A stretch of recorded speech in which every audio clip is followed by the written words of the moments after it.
get your definitions very clear. Sat is equal to that which is. In Hindi, jo hai.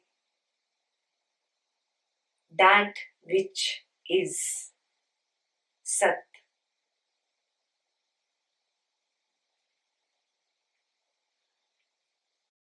That Sat, that which is called Brahman.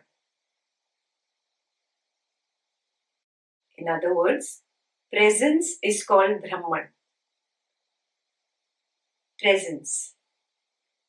Where the I has dropped and there is just amness or isness, the field of no thingness, the pure consciousness,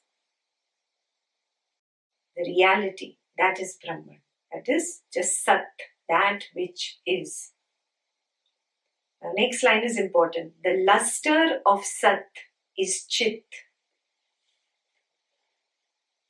Sun is shining. Sun has different properties. It gives light also and it gives heat or warmth. Yes. So the basic function of the sun is warmth, is the heat that it gives. Because of the warmth of the sun, there is life on our planet. Little bit science we know. If there was no sun, there was no possibility of life. And the life is because of the heat, the warmth. Because of the warmth, life can only proliferate, like plants or animals or humans, only between a particular range. If the temperature of this body falls below that range, the body will die. You know this? Above a particular range, the body will burn and die. Below that range, the body will freeze and die. So there is only a particular range because of which life can exist. The main function of the sun is life. Yeah? Why am I telling you sun? I'm using this as an analogy to what is given here. The luster of the sun is the light, the shining light. So the luster of Sat is Chit. And Chit means consciousness, knowing. To be conscious of the computer, to be conscious of the pen, to be conscious of the book, to be conscious. Yes, this is the luster of Sat. So Sat is like the main function of the sun, life, giving life, or the warmth, the heat, and the luster, the shine, is Chit, which is consciousness, to be conscious. And its nature is Ananda. Again, Ananda does not mean excitement, joy that I get when somebody gives me a birthday present. No, that is excitement. We're not talking about that. Sometimes you are just sitting at peace. You have no great desires and no great aversions going on inside. Just a quiet, equanimous peace. A straight line. That is the meaning of Ananda. Because even a joy and excitement creates feverishness. It creates a tension in the body. Have you noticed? There is a tension, a pressure experienced in the muscles. We're not talking about that excited joy, and we're not talking about depression. We're talking about that quiet, peaceful line. That is Ananda. And this you experience your entire life. When you were a young kid and you got a new toy, you experienced some joy as a kid. First time you got your favorite toy, whatever, your lovely car or whatever, Superman toy or something, and you were so happy.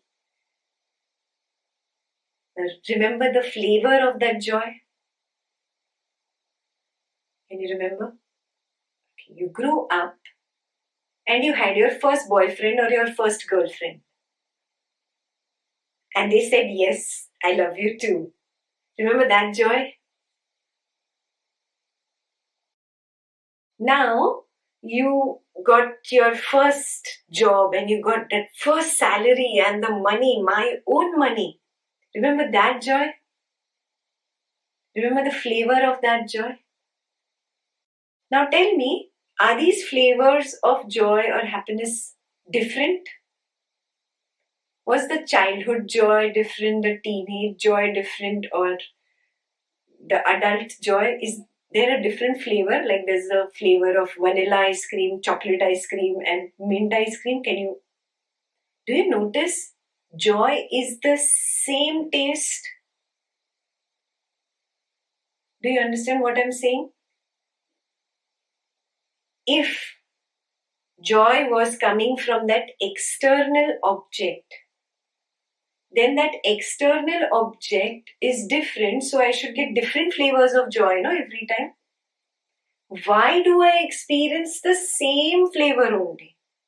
It's the same boring vanilla joy, always. There has never been flavors in joy. Whether it was your first job, your first kid, your first boyfriend, your first girlfriend, whatever you got, remember the joy flavor. I'm talking about the taste of the joy. Exactly identical. Bolo, right or wrong? Right? That means the joy was not dependent on the external object. Joy came from something which was continuous and permanent throughout childhood, teenage, and adulthood till today. That first boyfriend, girlfriend is gone. But that first toy is gone. You know? Maybe that first job is also forgotten. That first salary seems measly today.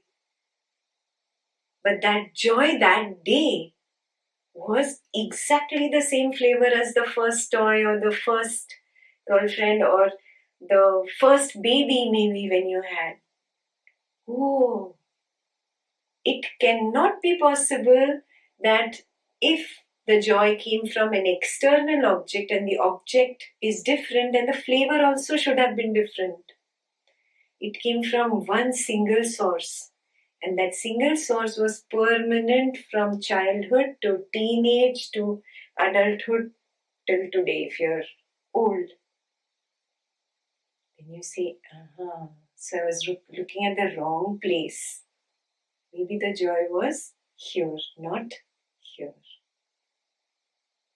Because only this background was permanent.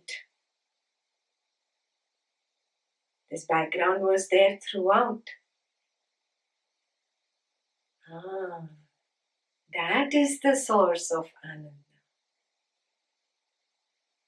That is the meaning of Ananda. So Ananda actually means the source of joy. That is why it is called bliss. It is the source from where you start experiencing happiness. You feel that the external person triggered it or that external object triggered it. You got your first smartphone. Yeah, and you felt, wow, I got this awesome smartphone. You feel that it came from here. But how the flavor is exactly the same as your first Barbie doll? Joy is coming from somewhere else. I'm looking somewhere else. Yeah? I'm giving the credit to the wrong place. You've gone to the circus, no? In the circus, all the gymnasts come and do their beautiful gymnastics. And they go, you're clapping. And then the joker comes out wearing his funny uniform and his funny face and takes a bow when you're clapping. That's exactly what has happened. The joy came from here. Yes, but all the bows were taken by your Barbie dolls and your boyfriend and your girlfriend and your salary and your first car, your baby, stuff like that. Recognize the truth. Start looking here. And when you start looking here, you start understanding, yeah, this is Ananda. So in your self-inquiry, this will happen. When you start looking at the feelings, your feeling arose and your feeling fell, you will obviously look at not so good feelings also, and you look at pleasant feelings also. That's where you will start tapping the source of Ananda, where you start recognizing, oh, I did not generate this feeling. It arose, it played, and it went. I didn't do anything. I'm not the feeler, I'm not the thinker. I'm just the knower. Look, where does this knower also dissolve? Where does the feeling also dissolve? Then you rest there. Rest there. This can only happen by self-inquiry in silence.